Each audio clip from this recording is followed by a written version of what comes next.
They really think that their future has been stolen by older people. And I think that's a very dangerous kind of fatalistic idea to transmit to younger people. Today's guest is Dr. Jennie Bristow, professor of sociology at Canterbury Christ Church University in the UK, and a writer and researcher on generational conflict and collaboration. Today we're discussing her book, Stop Mugging Grandma: The Generation Wars and Why Boomer Blaming Won't Solve Anything. So I think if someone were to pick up this book talking about who wants grandma to get mugged, I mean, apparently people do. That's why you have to say stop mugging grandma. For people that haven't read your book, what's Stop Mugging Grandma about? So it's basically about the idea of intergenerational equity, which became a really popular kind of concept amongst media and policymakers and some millennial writers at the time that I was writing this, so a few years ago. And it's that idea that today's young people have had it really difficult, and it's really tough. And older people they've got all the money and all the wealth and they've had all the good fortune.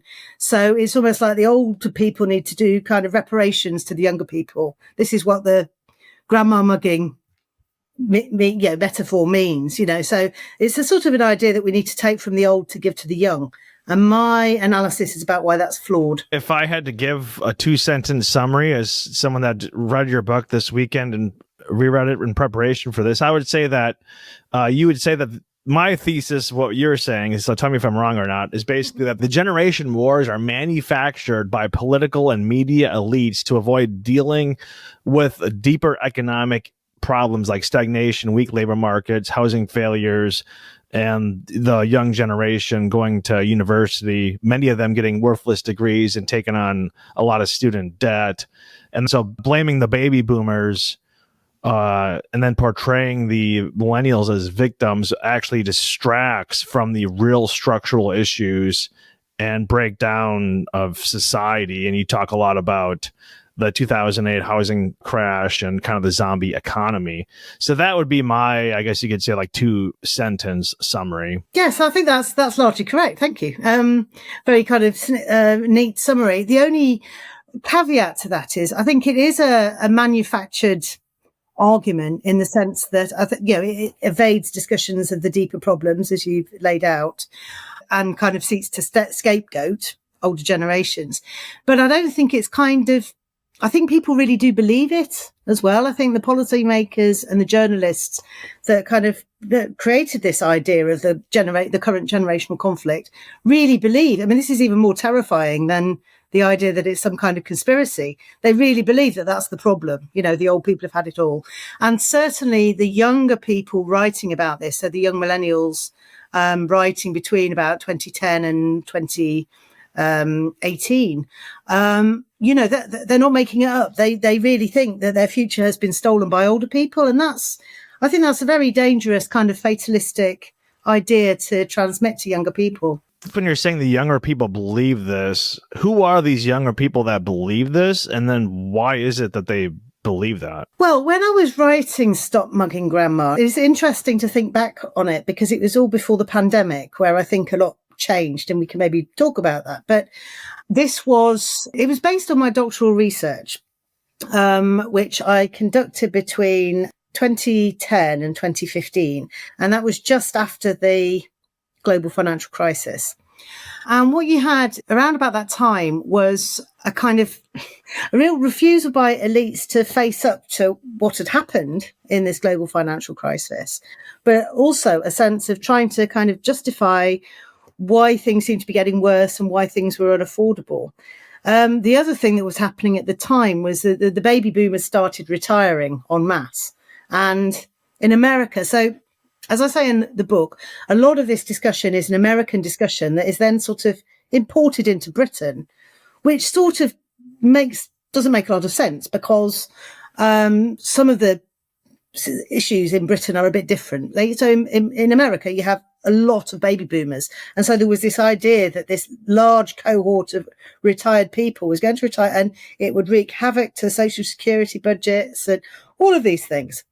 In the UK, I mean, well, it was a similar argument. We just have relatively fewer baby boomers. But anyway, the point was that it was an attempt to sort of try and, I suppose, find a palatable way of scaling back people's expectations at the time. So I think that's why I would kind of describe it like that. And I think for younger people, they'd constantly been sort of fed this idea that, they'd grown up in this time of, particularly the global financial crisis, 9/11, everything had changed. It wasn't the happy 90s anymore. They couldn't get a house. The cost of everything were going through the roof. And they were constantly told, well, the problem is, and the environment as well, that the world was going to end. And so they were constantly told that the problem is the baby boomers made all these poor choices. They made the wrong policies. They were too greedy. They thought they could have everything. They thought they could do everything. And now the chickens are coming home to roost, and it's you young people who got to pay for it. And it was extraordinary. I mean, the level of invective used against the baby boomer generation, who, let's face it, are just people who happened to be born at a particular time in history. And so you had, they were called greedy, they were called selfish. There's even a book by Bruce Cannon-Gibney, who's certainly was at the time, Canadian venture capitalist, who called them a generation of sociopaths. It was like this idea that the baby boomer generation actually set out to rob the young people of their future. And young people, not everybody, but the young writers around this time, a lot of them took that on board because they felt quite unsure about their prospects, and they felt a bit sorry for themselves. And this provided a kind of an easy narrative for that. When I was reading your book, Stop Mugging Grandma, and what you're talking about right now, I was thinking about basically like back in the day, say like the 80s and 90s and maybe even early 2000s, the media always made being a journalist really cool. Like you'd see like all these movies back in the day, and it's always the lead character is some attractive female journalist, whatever. And then basically in 2011 and 2012, that was the peak year for the most people that graduated from university with a bachelor's degree in journalism or something to do with like a media related field. And then so you figure, like you mentioned, you had the 2008 great financial crisis, but also 2008, 9, the iPhone came out in 2007, then 2008, 9, 10, 11, every year, basically like the media model was kind of broken by social media. So you get all these people that are graduating that are a millennial with a degree in journalism. Some of the ones that did get a job, the media model was basically broken in 2014. And 2014 was the first year where media made less money from advertisers than they did from subscriptions. And it's not because subscriptions exploded. It's because the ad revenue shrank. It collapsed. And so I was just thinking like, yeah, you have all these articles written by these journalists that have taken on all this student debt, aren't making money. You also had blogs and whatnot, as you mentioned in your book, but you have people that aren't making money writing blogs. But it's like the millennials were basically the journalists that were upset that they couldn't find a job, or if they did, they weren't making any money. To me, it just seemed like it was a media generated, as you mentioned before, it's not a conspiracy. These people believe that. Yeah, they believe it because they were living it. They were told to go to college, do all this stuff, which they did, and then they graduate with a journalism degree, and the business model essentially vaporized over the last, when they graduated within 5 years. Yes, it's interesting that you put it like that on journalism. It's also English majors from elite universities. I mean, they were really leading the discussion in the US. This was one of the ironies. It was actually a very kind of, say, privileged section of the population that was writing all of this commentary about how victimized the millennials were. So this is one problem with the whole generational conflict discourse. It completely ignores social class, for example, or other kind of reasons why people might be disadvantaged. But I mean, it's interesting what you say, because there was a kernel to their kind of frustration, which I do feel sympathy for, which was the idea that they'd been sold a lie, essentially. There's a book by Anya Kamenetz who called Generation Debt, which really sort of sums up this. I think she was an English major. And she sort of makes the point, we were raised to believe we were these sort of special snowflakes, that we could do anything. We were told to go to university and follow our dreams, told we were special. And now it turns out we can't have anything special. And she sort of ends the book by sort of saying, all we want is what our parents had. Is that sort of slightly envious kind of sense of, it's not being robbed of a future, but not really knowing what the feeling like you've been prepped for a future that isn't there waiting for you. And I think it is important to note that, there's a truth to that. And that's what society did to the millennial generation, because it wanted them to they wanted them all to go to university. It was selling them courses that, maybe they didn't really want. The housing crisis itself, the global financial crisis, one of the big causes for that was people, there's banks selling, houses to people who couldn't afford them. So it was like all of this stuff, and then it kind of exploded. And the millennials were kind of caught up in that, I think. Since you just brought up housing, I think you've probably seen this, at least it's been kind of going around in the US recently, which is that the average age of a first-time home buyer in the US for 2025 is 40 years old, which is the oldest in history. But in your book, Stop Mugging Grandma, you kind of have a different perspective where you basically don't use housing as a proxy for a lot of other kind of metrics, or like, oh, everyone's doomed because they can't buy a house. You say there's a lot of reasons people don't actually buy a house, and it's not necessarily a good measure. But is there anything wrong with the fact that the average age of first-time home buyer is 40 years old? Is that a good thing or a bad thing? Well, it's not a good thing, but I think we need a sense of perspective. Okay, so one thing I would say, and this has actually got worse since I wrote Stop Mugging Grandma, and it's just getting progressively worse, it seems, where the cost of housing, whether it's buying or renting, seems to be going up and up and up, and wages aren't meeting that. And that is a problem. It is a problem when people, working people can't afford to get somewhere to live. Okay. So there are big questions with the housing market that need to be addressed, and the reasons why that sort of bubble has taken the form that it has, and how unstable it is. What the other factors, though, the perspective comes from a few things. So first of all, it's not the fixation on buying a house. Certainly in the UK, is a bit ahistorical. So, I remember, because I'm quite old, I remember the 1990s. I was young in the 1990s. And it was the 1990s for the first time, really, that it seemed like anyone could get a mortgage. It was like the subprime mortgages, okay? Anyone can get a mortgage. There was this whole thing, anyone should buy a flat on their own, and that was not normal. That wasn't normal, because previously what you do is you rent, and then when you kind of settle down, and whatever, you would then buy a home. Whereas the whole kind of buying a house very young, or a flat, an apartment very young for investment, was, I think, a feature of the 1990s. The other thing is that, and this is a tricky one, but the trend towards people staying at home with their parents for longer and deferring, not consciously, but deferring, delaying, having stable partnerships and starting families of their own and all of that, that all predates the housing crisis. That's a cultural trend that's been going on for quite a long time, really, since the 1970s. And so when people make the argument, as they do, that, well, the problem is young people can't grow up, they can't have an independent life, they can't found a family because they can't afford a house, it gets things the wrong way around, really.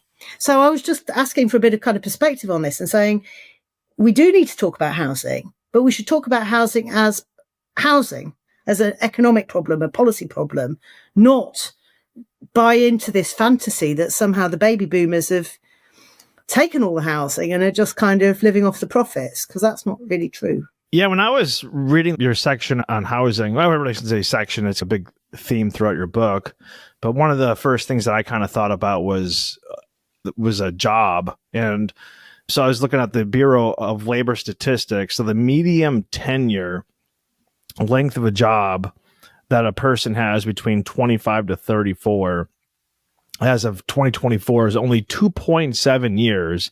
And across the entire age spectrum for the US is 3.9 years. And I think everyone knows that the break-even point when you buy a home and selling it is like, I don't know, closer to 7 years, 5 to 7 years, depending on the market. Of course, you have to have the price appreciation has to outweigh the closing and selling costs. In the U.S., the seller pays for all the real estate agent fees, both the buying agent and the selling agent. And of course, there's other fees associated with that. So if you're going to work at a job for less than 3 years, it really makes zero financial sense to buy a house. And so I wonder, not like with, less stable jobs or people, you graduate college, you're moving around trying to kind of climb the ladder, so to speak. The biggest thing I thought was it doesn't make sense for a lot of people to buy a house. You buy a house and then you're stuck. I agree with what you're saying, how it's just not a good measure. People use the house as a big indicator of success. And in today's day and age where we're just a lot more mobile, it doesn't seem, or maybe you got a remote job. Why, maybe you were just bouncing around the globe or whatever, right? I mean, like, why would you want a house when you I can live in Paris for 3 months and then I can go to Dubai or I can go to Chile or something? I mean, why wouldn't that be better than, being stuck in Nebraska or something, Well, maybe. Although I think the reason why housing features so much is also because it's quite symbolic of a sort of sense of a lack of security, which I think was also, part of the condition of the millennial generation. There was that. So you're talking about job tenure. Now, it might be that people, they don't stay in jobs for very long because they move on. And certainly that's the way in which, graduates are trained to think, okay, that we're supposed to be nimble and, you don't have a job for life anymore and all of that. And there's a lot of problems with that in the sense that when the days when people used to have a job for life, it did give a lot of security. You could work your way up. You knew what you were doing. At the same time, there were reasons why people didn't like that. And I think if you were to ask young people today, or the millennials, would you like to get into a job at, 18, 21 and stay in the same job for the next 50 years? Most of them would say no. So this swing, we've got this English phrase, swings and roundabouts, it's a sort of, there are lots of kind of dynamics going on there. But I do think that sort of sense of not being able to, not feeling secure enough in your society to put down roots, not feeling supported in being anything more than just a kind of an individual, floating around, doing college or bits of jobs here, there, or traveling or whatever. I think, again, there's an element of truth to that, because I think that there was at the time that just sense of, I suppose, society not really taking responsibility for engaging young people in a kind of a broader sense of meaning, direction, connection, all of those things. I don't think it would have been solved if they'd all bought houses, by the way, but I think the housing thing was a sort of symbol of that. I think that one of the bigger things, at least, I'm 40, how old am I? I'm 43. I'm an older millennial. Oh, you're a young person. Young person, right? This is from 2024, but a Lending Tree study found that millennials in 2022 had a median net worth of $85,000, which was significantly higher than boomers at the same age in 1989 at $58,000, and Gen X in 2007 at $78,000. Is all inflation adjusted. So basically, they're have more wealth. However, they also have more student debt. Housing market's a lot more expensive. So who cares if you're making more money if the houses are more expensive? So everything's more expensive. They might actually have more money at the same age. And I think just carrying the student debt, like you mentioned in your book, where very small people went to university for the baby boomer generation. And in the UK, it was free. In the US, it wasn't free at this time, but it was insanely cheap. I had Marion Nessel on, who went to college in the 1950s at UC Berkeley, and it was $25 a semester. Making him. Right. So I think the expenses have just gotten out of hand, but especially like if you have student debt, you're just kind of shackled. And especially like we mentioned earlier, you graduate with an English degree or a journalism degree, and the whole job market for those jobs is collapsed. And so you have this debt and you really don't have any hopes of making money. And so people kind of like, if they would have changed, had a different major or something, they would have a completely different outlook. But they feel like their parents and everyone, society, the older people, because like the word boomer, right? Boomer is just like a person older than you. And so like I've been called a boomer before. I'm like, I'm a boomer? Yeah. Of course, so it's turned into you don't like. It's become a kind of like a swear word. It's a slur. It's a slur. So I'm like, I even had to Google it. I'm like, what does a boomer mean when you're like in your 40s? And it's like, oh, it just means someone older than you. I'm like, oh, okay, I guess that's probably true. If I'm older than someone, then I'm the boomer. But I guess I feel like because again, I'm a millennial. I went to university. Like my fiance is also a millennial. And we were talking about university degrees. Like, if you could go to school again, would you go? And she's like, no. I mean, she's like, if I did, I'd pick a different major. But she's like, everyone just, we're told by our teachers, follow your passion. You just get a college degree. Doesn't matter what you major in. You get that degree, then you graduate. That signals to your employer that you're hardworking. You have a sense of commitment. And you're smart. And when everyone has that college degree, well, then it loses kind of its ability to be used as a credential. And so I feel like there's like a lot of like there's kind of two sides: people that had a major that got them a high paying job versus the people that got a major, put them in debt, and then they're just shackled by this. And as you mentioned in the book, like, you can't use one umbrella term for a whole generation. How do you have 70 million people, then you lump everyone into a category? Yes, and this comes back to what the whole generational division ignores, which is, largely social class. So, also race and gender differences and things like that. But class is the big one. So, after Stop Mugging Grandma came out, what happened was, I think, it's like more baby boomers started dying anyway and leaving their inheritance to their children. And so the millennials there were all these headlines. The millennials are the wealthiest generation in history. It's the biggest transfer of wealth down. Because, of course, that was what was happening. That, all of this discussion about the baby boomers stealing all the housing and sitting on all the housing stock. When they died, they gave it to their kids. So, the big divide there is whether you have parents who had developed that asset wealth through the appreciation of their property, or whether you didn't. That's a class divide. It's really, really straightforward. I think there's also, college, university. That's difficult because I think, it seems to me there is no doubt that what was happening around the millennium, in the US and the UK, in different forms. But, it's a massive Ponzi scheme, isn't it? Higher education. And we see in the UK now, the whole thing is just kind of collapsing because it's just unaffordable. And I think it was a real dereliction of our social responsibility to sell young people this idea, not only that they could go to university and follow their dreams and be successful, but also that they had to go and they had to buy their way into the labour market through taking on all of this debt. And then to find that this qualification doesn't actually help them achieve their dreams.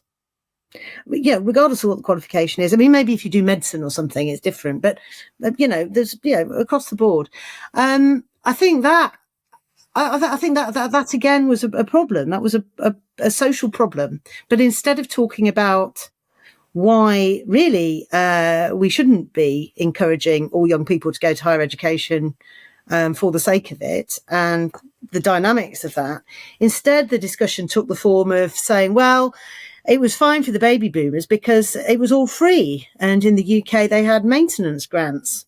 Not all of them actually, but students from poorer backgrounds had maintenance grants. So the thing is, the baby boomers, they had this lucky thing, and that ignores, as you said, the fact that it was 10% of baby boomers that went to university back in the 60s, and around the millennium in the UK at one point, it got to 50% of the youth cohort was going to university and taking on loans and taking on debt for that.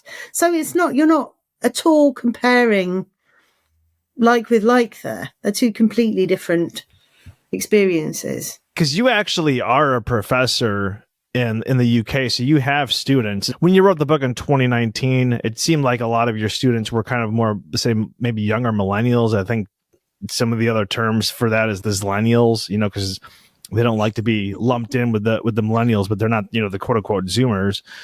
And now most of your students would be Gen Z or, quote unquote Zoomers. I think that term was coined during the pandemic where they were taking a lot of their courses online, et cetera. So I guess the question would be, how have your students changed since you wrote this book and kind of your dissertation, going back to I think you mentioned 2010, and also what is like this current group of your students like? I mean, because obviously this is interesting because you're talking to these people every day and you've kind of had a different cohort the last, I guess you could say decade and a half. I mean, we're almost in 2026, so going back, I guess, 16 years, right? Yes. So, it's interesting. So, I've been talking to my students about generational conflict ever since I started teaching in 2015. So, they're 10 years, right? And they were, as you say, they were kind of younger millennials. They always hated the millennials. I mean, it's so funny. I mean, when you talk to real people, they don't categorize themselves by these generation labels. This goes to the whole thing about it being a media policy confected kind of idea. But they always saw themselves as very different to the older millennials, and then so there's that. And then I mean the young ones now, I mean they just make fun of the millennials, like the millennial pause. Have you heard that one? The millennial pause. Yeah, apparently I don't know any of this, but they all do videos now of themselves, and they always laugh about the millennials because the millennials apparently will go and then go into something, whereas Gen Z just go straight in, right? And so there's this real sense of Gen Z are different, but Gen Z don't describe themselves as Gen Z either. I think though they are a very different cohort in terms of the historical circumstances in which they grew up, which is the only reason I bother writing about generations and thinking about it. The reason I use it as a concept. So I spend so much of my work, as you know, saying why these kind of terms are made up and these characteristics are kind of inappropriately used and the people don't see themselves like this and people don't identify as generations and blah, blah, blah. The baby boomers are very heterogeneous, as are millennials, Gen Z, etc. But the circumstances in which Gen Z came of age were the circumstances of the pandemic, which I think gave them very different orientation to society. I've just finished writing a new book called Growing Up in the Culture Wars, which is about the kind of identity battles that happen. And it's also about, the things that have happened to the institutions of socialization, like education and the family, and looking at it in the context of some of the tensions that have really come to light since the pandemic. And I mean, what I think about Gen Z is, as with the millennials, it makes no sense to categorize them in one way. Okay. So people want to talk about them as the COVID generation. And often they mean by that they've had all of their opportunities taken away, that they've been made mentally ill, that they're in this terrible kind of Hunger Games type world. Again, it's the same kind of depressing fatalism. Whereas the millennials were kind of taught that they could be anything. It's almost like Gen Z are told they can be nothing. And, that's a silly message to transmit to young people. At the same time, it is true that the Gen Z are becoming adults at a time when you can't take anything for granted, really. There is no stability. So whereas the millennials had this kind of, broadly, the millennial commentators had this sort of resentment about wanting to buy into society and feeling like they could never have what their parents had. Gen Z is kind of like they don't know what there is or what's on offer because since the pandemic, everything has become quite fractured.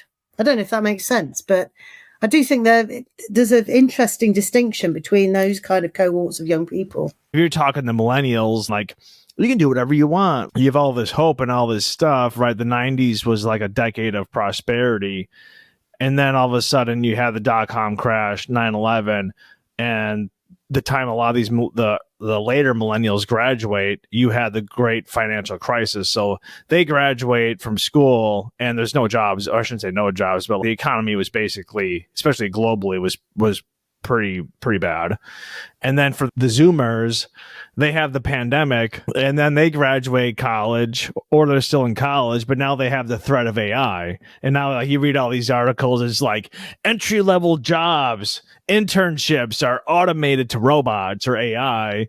And so now they're like, okay, what do I do? It's actually interesting because I live in a university town right now, and I talk to students all the time. I literally live a block away from the campus, and I play pickleball. I go to the pub, whatever. I'm constantly talking to these students, and I'll ask them, like, hey, are you worried about like AI like taking your job?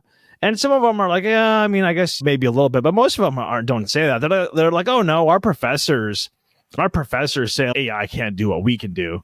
And it's like, well, what's your major? Like, oh, I'm marketing. It's like, okay, like what does that entail? I'm pretty sure your job's pretty much already gone. But of course, their professor is saying that, as you mentioned before, it's kind of a Ponzi scheme at the university. So it's like, of course, the professor is going to say that, like, oh no, like you're a special human being. Like you can't possibly automate that job away. So I guess no, go ahead. I'm sorry. Go ahead, Jenny. Well, no, I think it's balanced, because I do think there's a truth to, I think there's a lot of scare about AI, in the sense, I mean, AI can obviously do some fantastically useful things to you. It's like, it's a very useful tool, but at the end of the day, it's not human. We've been here so many times before with this idea that systems can do things that humans can't.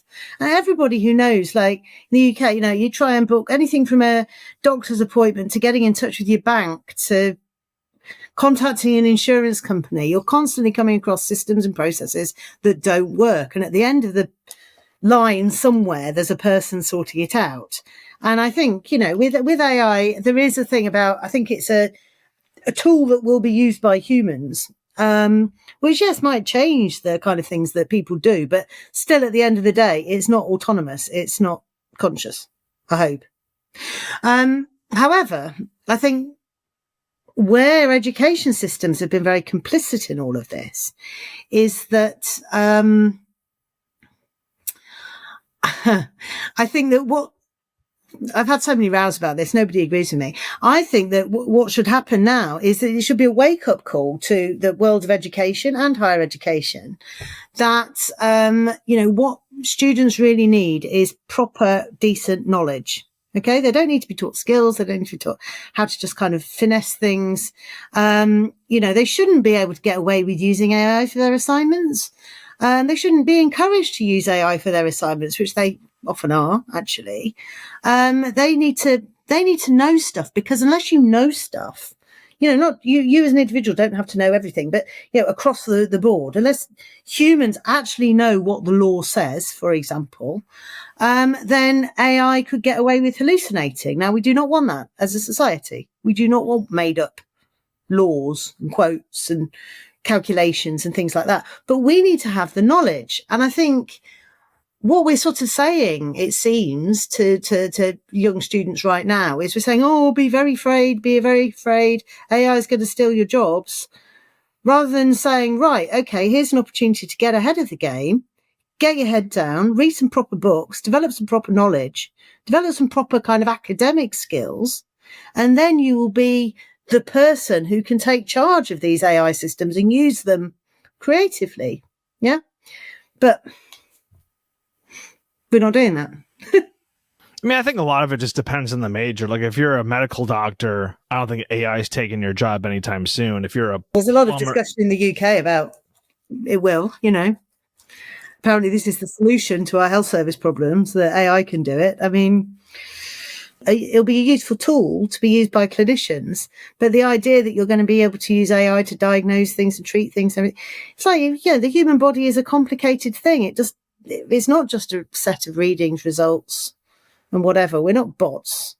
So again, I think we just need to get the whole thing into perspective a bit. Kind of what I was saying earlier. I think a lot of it just depends on the major. Like I said, if you're a doctor, I think a lot of it also just has to do with like HIPAA laws and regulations. Like, what if an AI misdiagnosed someone and they die? I mean, who are you suing? I think there's a lot of legal things on a major like that. And then just like physical jobs. Like if you're a plumber and electrician, I mean, there's no robot coming to your house anytime soon. Like there's a big difference between a large language model and an actual robot. But at the same time, if you're an accountant, if you're in finance, if you're in a lot of these other jobs that, like I said, marketing, I think is one of those. Journalism, I mean, one, the whole media model's been destroyed, but secondly, ChatGPT can write better than most journalists anyways. Especially if you gave one high quality journalist the ability, they could probably pump out 10 times more articles that would be better anyways. And as you're kind of mentioning earlier about how there's a lot of automation already and people don't like it, I don't think the companies care though if people don't like it. I think that, when you have a lot of these companies have such monopoly power, like you have a problem with your airline flight, they don't care if you are stuck on a phone call with AI and the AI sucks, right? Like it's like, what else are you going to do? I've done a lot of podcasts on AI, and it seems like the general consensus is that as long as it's good enough, it doesn't have to be perfect. Like, yeah, is a human better? Probably. But they don't, and I think that's kind of the thing, is like where a lot of these jobs, are going to be automated away anyways. It doesn't matter if it's perfect, because again, what are you going to do? Who are you going to complain to? The AI system? Like. Yeah, although I mean, the partly that's the reason why, politically, I think there's quite a lot of pushback against a lot of this at the moment. The form of populist politics that you're seeing in America, UK, Europe. There's that sense of people trying to say, look, we're not just cogs in a machine. We want to have some kind of control over this. And you are quite right. There is a lot of just basic stuff that AI can't do. And it's a lot of that basic stuff that actually these kind of zombie economies of Britain and America, whatever, need to do more of. Okay. We should be doing more farming. We should be making more stuff. We should probably have fewer journalists and English lit majors, which is what I was to begin with. I mean, do you know what I mean? I mean, it's like, I think that there is a sort of a sense of let's get real about all of this, and let's not just give ourselves over to the fantasy that it can all be done virtually. I mean, again, thinking about the pandemic, that was a big feature of that, wasn't it? It was this sort of idea that everyone could stay at home, and then all this stuff, like online shop, from Amazon or whatever, all this stuff would just appear. And it's kind of like, but you know what? Amazon drivers aren't staying at home.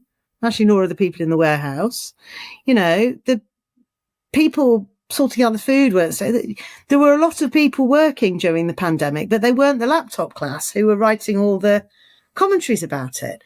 And I was just amazed, this idea that, but by this idea that it's almost like it just happens like magic. We sit at home and then this stuff emerges and no one's having to do anything.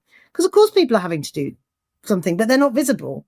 So I think this political moment now, I think it's quite interesting because it's bringing back a sense of visibility to those kind of core working jobs, which actually we do need to take seriously if we're ever going to generate wealth. I guess one of the issues that people would bring up with this, as we're kind of talking about some of the economic issues, is that because you always hear this, right? Like the U.S., for instance, just cleared $38 trillion for debt. That's a lot of money. And how you have all these people pulling out of Social Security versus paying in. I mean, back in the 1960s, I believe you had, in 1960, you had 5.1 workers per retiree.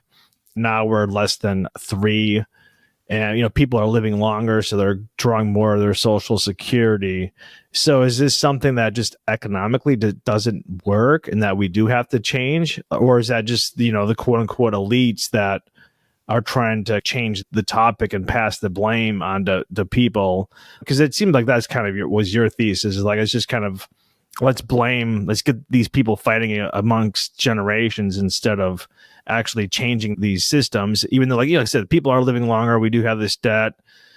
France, I was reading an article recently about how the average person in France on a pension makes more money than the average worker, which is insane. And then, like, in the US as well, you get your Social Security. The break-even point on your Social Security in the US is somewhere around 78 to 80 years old, depending on when you first actually, collect those benefits. So if you live to be 90, well, then that means essentially you had over a decade of collecting more benefits than you ever paid in. Because you did mention in the book, like, yeah, you did pay for these benefits, which is true. But if you're living to be 100 or whatnot, I mean, then you essentially did take out a lot more than you ever put into that system. And as health and medicine gets better, you might have huge swaths of the retired population that are pulling out double or triple what they ever paid in. So, I mean, I guess the question is, as people get older, as the fertility rate has declined, I mean, how do we actually, and we have all this debt. I mean, again, like, $38 trillion in the US is a lot of money. Just paying back the interest is more than the US spends on the military, or military, or whatever, however you pronounce it in the UK. But I guess the question is, it seems like we have to adjust these programs, or do we not need to adjust these programs? But I think we do need to adjust things. I think we need to go back to first principles and work out what it is that we want. The thing is, you're saying if someone lives, to 90 while they're taking out more than they put in, I mean, what do we do? What, let them die or kill them? We've got assisted dying now being a big topic of conversation in the UK, which I'm suspicious that, that is informed by this sense of once people are no longer productive, we don't want them. I think that's very scary.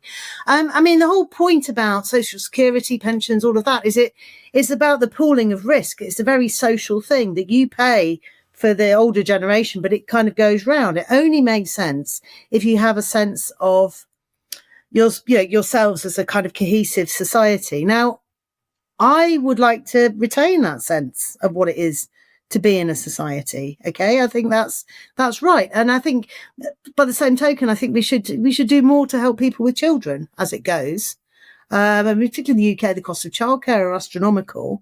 But I mean, it is true to say there are material difficulties when it comes to founding families and everything else that affects young people. So, even though it's not causing the decline in the fertility rate, it doesn't really help giving young people a sense of, optimism and positivity about why it's great to have children and all the rest of it. So I think as a society, we should be looking at ways in which we can support those things that we want and need as a society. But it doesn't mean that we just kind of cling on to the institutions of the past. And again, I think the pandemic was quite interesting in this respect, because it should have prompted more of a conscious reckoning with things than it did, I think. You had a moment then, I mean, in the UK, well, now you had it in the US as well, where suddenly the welfare state just collapsed. The education, there was no education. There was there was just this sort of sense of it's all about health and, it's all about COVID, really. And a real kind of focus on that and a not less focus on anything else. And then afterwards, there was that sense of getting back to normal when we accrued, Western economies accrued so much debt through the lockdowns and all of those kind of measures. And then you try and kind of say to young people, right, come back to university, for example. Now, the whole thing's changed.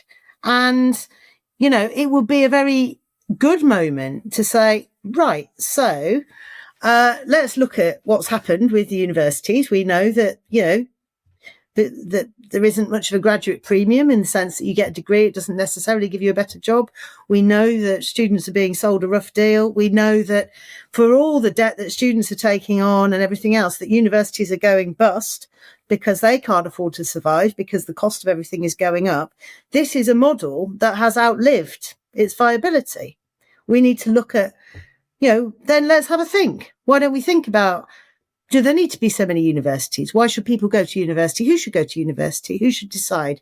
Look at that again. I think we could do that around a whole load of areas of social life. and think about it. And be just a bit honest. I mean, it's like with pensions. I mean, the state pension in the UK, it is going up. The age at which you can claim your pension. I don't think that's a problem, actually, because people are living longer, but they're also having longer, healthier life as well. However, the age can't keep going up indefinitely, because all that will mean is that they're trying to stop having to pay out for the pension. People die. And the reality is that for older workers, there are often limits to what you can do and limits to how many jobs there are. So, we need to kind of look at other things around pensions and all of that. But it's really, really complicated. And that's the problem, I think, that policymakers don't want to do the complicated thing. So they tend to just sort of try and scapegoat older people for having the temerity to live so long. Yeah, the reality is, though, when the state pension age was set in the UK in the 1940s, 1950s, and nobody thought that people would live as long as they do now. I mean, it was one of the great gains of the late 20th century, the rise in life expectancy, longevity, and so it would be silly to think that we just have to kind of stick with whatever age was decided, 75 years ago. But I think we need some proper in-depth policy planning around all of this. And I get irritated because often that isn't done. Instead, you just have cheap swipes at older people. What would be some policy changes that you would recommend that would maybe take some of the focus off of these generational wars? Oh, well, that's an interesting question. Well, as I said, I think looking at the situation for young people as young people would be a start, rather than constantly trying to counterpose it to this idea of how their situation is worse than older people. So I think we should review the university's situation. I think it would be, we would have much more dynamic economies if we could find, productive ways of getting young people into work earlier and blah, blah, blah, blah. There's no reason why people need a degree to do a entry-level job. I mean, that's just silly and frustrating for them. As I said, I think, we can do stuff around housing and childcare costs and general support for people in wanting, for people who want to kind of get on and have a family and, finding ways of being supportive of that. That doesn't mean pronatalism. It doesn't mean telling people that they should have families, but, basically saying, well, we're welcoming that as a society and being optimistic about it. So I think that is important. I think the key issue actually isn't so much pensions, but is economic dynamism, which I know is a difficult thing to resolve, and policy alone can't do it. But, you can have industrial policy that can make a difference. And really, we need to kind of really work out how to make work pay, for working age people, because that would take a lot of the sting out of it as well. Which also means, finding ways where we need to start creating more value as Western economies, rather than just sort of coasting off our past and, relying on globalization and, all of those kind of things to sort it out. So it's difficult, but I don't think it's impossible. So let's just say like you're at a party, or I don't know, you're hanging out with some of your, students, or, kind of like in a more of a informal setting. What are people's questions, comments that they have for you when they find out that you're, like this is like your specialty? I would imagine some of the dinner conversations or pub conversations that you have are quite interesting. But what are some of the biggest questions or comments that people make to you? Well, it's interesting. I think they first of all often assume that I'm just saying that young people have had a really bad time. And if they're baby boomers, they often apologize for themselves. I mean, baby boomers do a big mea culpa in this discussion. And I'm going, no, what I'm saying is it's not actually your fault that these are bigger questions. People always want to talk about housing, always, so that's interesting, because then you kind of like, well, that's fine. We can have a discussion about housing, but I don't think it's a generational question. And people often ask why I'm doing it, when I explain that a lot of my work is about debunking all the myths of generations and generational conflict. and that these labels often really don't mean anything. People go, well, so yeah, it's nonsense. So why then, why then would you study it? And then I have to go into why I think that the concept of generation is quite useful if used properly, because it's a way of talking about society and history and relationships. Yeah, so I don't go to many parties, to be honest. And when people meet a sociologist at a party, they normally want to run away. I thought one of the things that was interesting in your book where you were talking about comparing like the boomer generation to Generation X, which was the generation that came after in terms of the, you know, the quote unquote definition of it.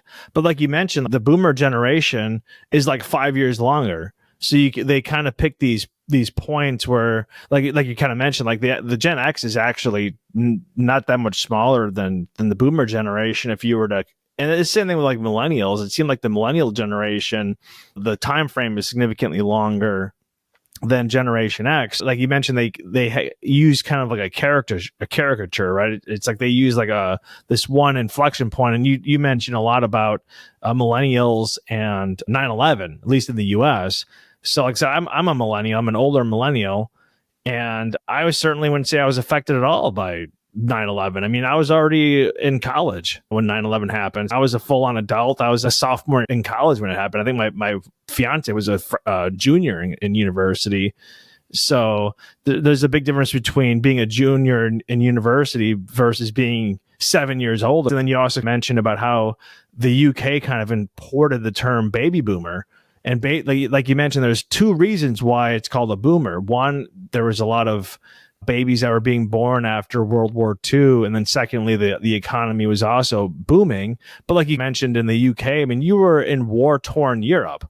So you didn't have as many babies as you had in the US, and the economy wasn't booming because you were kind of like repairing all the damage. So, and then that term, the boomer, got imported to Australia, Canada, all these other countries where in fact there was no such thing as a baby boom in a lot of these countries. So if you're in the UK, it's almost like an insult if you're like, they're taking the American version of the word baby boomer, and those demographic trends didn't even actually take place in your country. And then like you're mentioning, like, let's redefine, and even like I remember back in the day, I think millennials started at like I used to be Gen X. I remember back in the day I was Gen X because I was born in 82. And then all of a sudden they kept changing the definition of millennial. Like, oh, okay, millennial now is 84. Nope, millennial's 83. Now millennial's like 81. I'm like, oh, so we need to change this we need to change the date to be able to change our thesis. So the whole thing's kind of crap in the first place. It is, yeah. I mean, it's a sort of pseudoscience.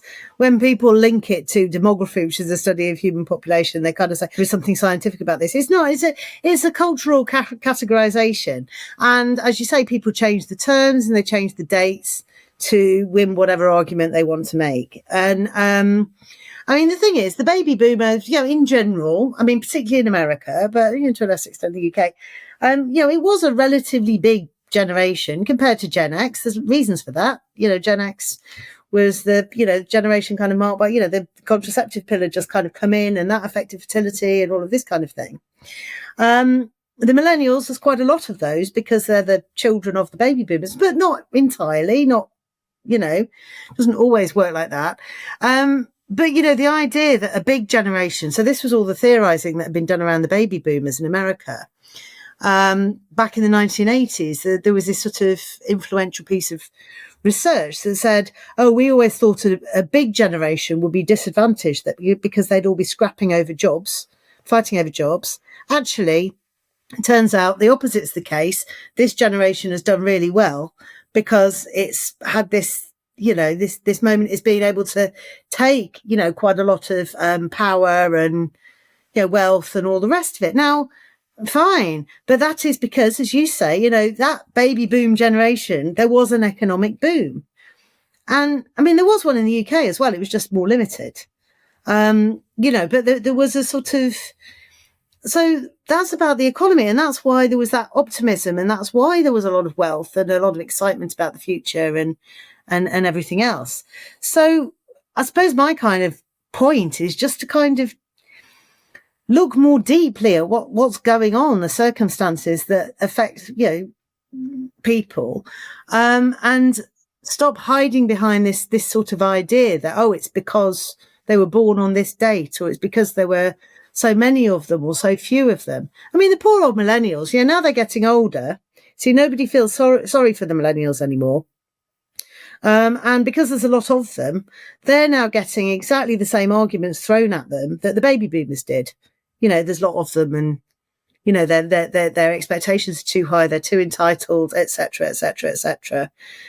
So it's a kind of case of, be careful what you wish for, because, there having been this script of generational conflict in terms of the idea that the baby boomers, made things difficult for the millennials. Now the millennials are kind of getting blamed for making things difficult for subsequent generations. It's very silly. These generational terms and the descriptions change over time. Like the baby boomers back in the day, they were like young and vibrant, and they were children of the 60s, and they're going to change the status quo, blah, blah, blah. And then all of a sudden they're the establishment, whatever that means. And all of a sudden now they're greedy, and you mentioned sociopaths, and they're the lucky generation.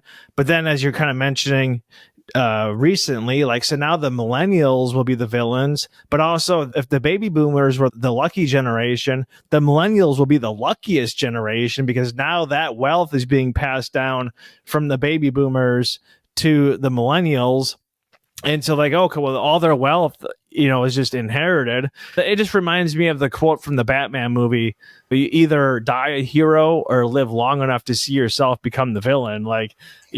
Basically, right? All these generations start off with promise, and then they turn into the villain. Yeah, no, I mean, I totally agree. And so what we shouldn't be doing is kind of making whole demographic wedges of people sort of proxies for talking about policy choices or historical moments or whatever. We need to kind of recognize, people are people. Have no choice about when you're born. And generally, I think this even goes for now, life has got better in many ways, materially, at least. So we're in a very funny, pessimistic moment where there's an assumption that things are getting worse and worse and worse, because I don't know. I think in general there has been progress, but that's kind of just what's happened. And then there are these other discussions that we need to have about policy, about economy, even about kind of culture and meaning and who we are as a society and those kind of things. They're really important discussions. But if we start trying to have them through these kind of silly generational categories, we always end up, annoying people, offending people, being really kind of actually quite mean about people, because people aren't symbolic. They're not ciphers. They are actually living people. And your new book coming out, which is titled, I guess, tentatively Growing Up in the Cultural Wars, which is more about Generation Z, aka the Zoomers. What's the main point of your new book? Insofar as there is one kind of overriding point, it's about the problem with the way in which ideas about personal identity have now come to dominate everything. So how young people are supposed to think about work, education, themselves, their bodies, their partners, everything else. And this is sort of the product of the culture wars, the modern culture wars, which has been going on since the 1960s, but has really reared its head post-COVID. There's a real kind of fracturing of ideas about what's normal in society and what's conventional. And, and then it's substituted with this idea that what matters is that everybody has their personal identity and that they seek meaning for that. And that actually just sets people against each other. I'm arguing. And it's particularly bad for young people, because you see young people, they haven't got an identity. That's the whole point. As part of the process of growing up is that you develop an identity as an adult. That's the important identity. But young people are being encouraged all the time to think of themselves as, it's like they're at school thinking of themselves as like whether they be gay or trans or, they're on this side of the cultural conflict or that side? You know, are they kind of part of the online right? Are they part of the progressivist left? What are they signalling today? Blah, blah, blah, blah. And it's kind of really stopping them from developing that sense, that more rounded sense of being part of a society, being part of a common culture. And so that's really essentially what it's about. It's about the idea that, you know, we've got this kind of fracturing now since COVID. COVID didn't cause it, but it kind of brought it to light, this real fracturing of ideas about what our societies are and what they're supposed to be doing and what holds us together. And that takes the form of this kind of, you know, pushing people against each other all of the time. So, yes, I hope you'll read it when it comes out. Yeah, we should have you back on. I would definitely topic I'm interested in. I guess I find it interesting though, because to me, a lot of this just stems from social media, and you don't really talk too much about social media in the book Stop Mugging Grandma. But I said I play pickleball, so I was playing against this 19-year-old college student yesterday, and we were kind of talking. We played 8 games, whatever, and we're talking in between games, and he's talking about how he post all this content online, or he used to, about politics, and he's kind of gotten out of it because he's thinking like once he graduates, he doesn't want to have all this content online. It might prevent him from getting a job or make it more difficult. And I was trying to think, I'm like, I didn't know a single person when I was 19 years old that was into politics.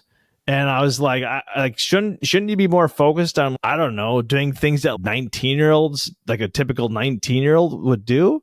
Well, I mean, yeah, social media is obviously, you know, has become much more significant in the past 10 years or so. But I think, I think there's a sense of the boundary between your public life and your private life is becoming increasingly blurry. You know, I mean, and this again is cultural. It's been going on for a long time, but it came out during the pandemic, didn't it? Because everyone was working at home. You know, you're doing your Zoom calls from your house, you know, and everything else.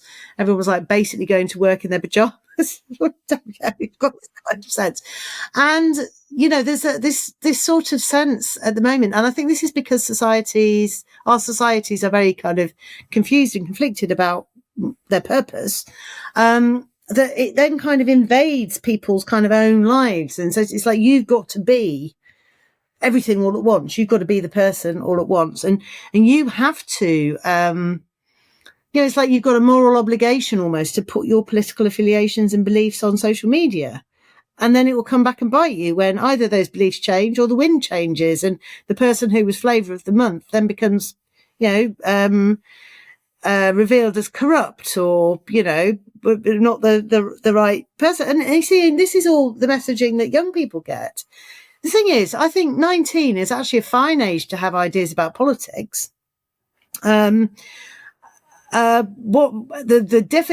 thing is that the millennials particularly, but I would also say Gen X, you know, we were very depoliticized as a generation. So it was like you didn't, you know, politics was sort of taken off the table. It was seen as very boring, all that kind of thing, just a way of sort of managing society. I think we're living in more politicized times now. So in a sense, that's quite good that young adults are starting to think about politics and getting engaged. But there's 2 questions about it. First of all is, how much of this is politics and how much of it is something else?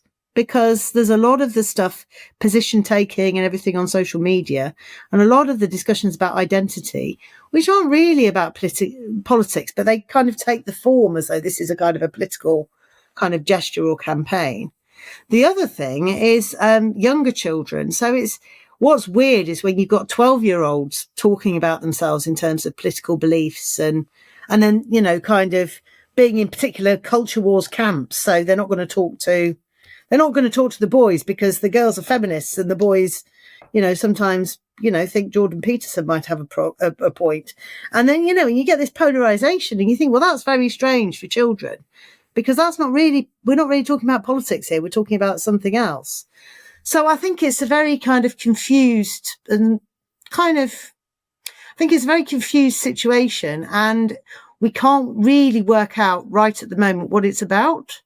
But that's also quite exciting, because we will see as it goes forwards, how many of these kind of performative statements actually develop into proper thought through political arguments. For you and I, like you mentioned about how we grew up in a depoliticized era, but that was the business model of the media, especially before cable TV, where if you were to politicize something, you would have lost half your audience and you just wouldn't have made money.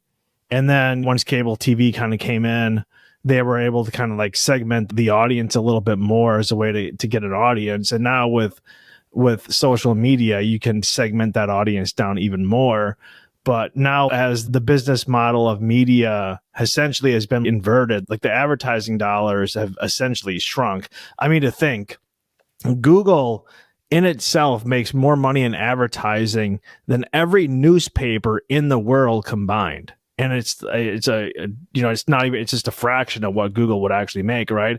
And so I think like now there's actually not a whole lot of money in advertising, but in order to get views, you need rage. And one thing that people are heavily could rage about is like politics. So there's really no money in politics. Not, if you're a politician, that's different. You can do insider trading, all that stuff. But I'm saying from like the actual media standpoint, there's really no money in politics for media. I mean, even like back in the day, the news was more like a service.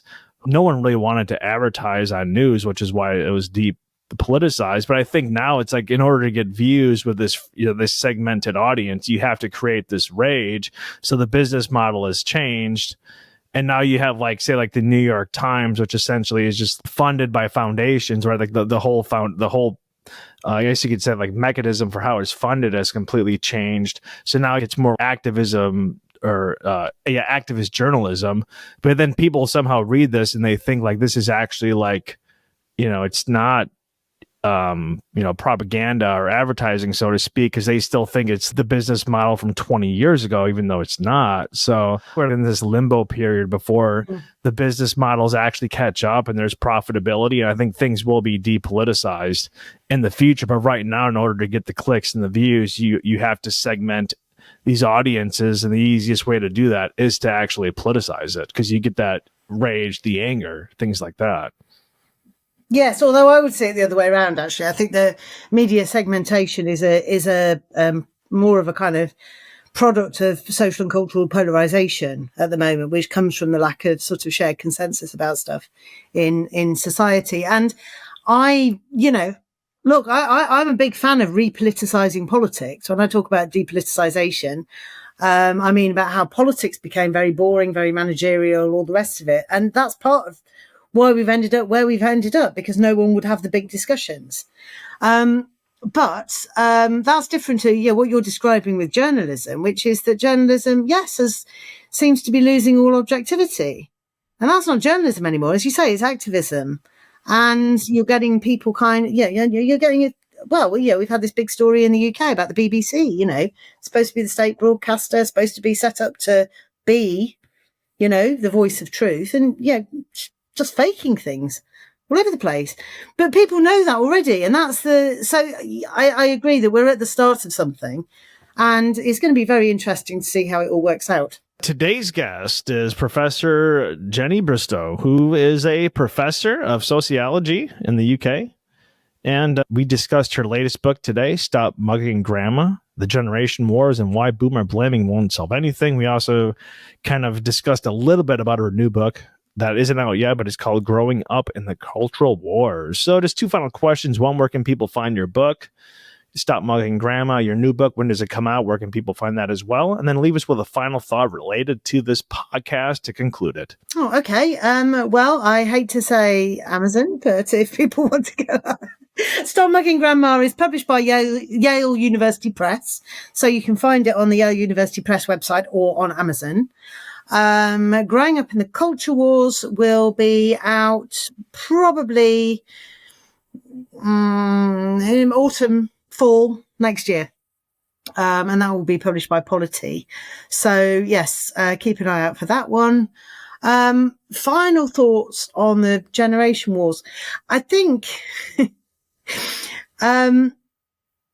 this goes back to my work follows the theory of Karl Mannheim, who was writing about generational conflict in the 1920s.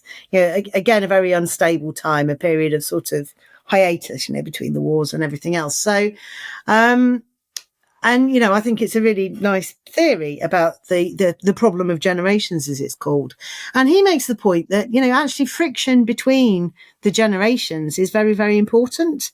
It's not like I think that there's, the generational conflict discussion is manufactured, therefore everyone just needs to kind of get along. We are going to have differences of experience and differences of opinion because of the times that we grew up in, but we can argue that out and we can learn from each other. And I think, recognizing the importance of that creative fiction is actually a very good way of avoiding kind of more thoroughgoing expressions of conflict. My dear friends, that is it for this episode of El Podcast. Once again, if you're not yet subscribed, please subscribe on YouTube as well as Rumble. You can also find us on Spotify and Apple Podcasts or wherever you get your podcasts from. We thank you all from the bottom of our hearts for watching and listening, and we will see you on the next episode.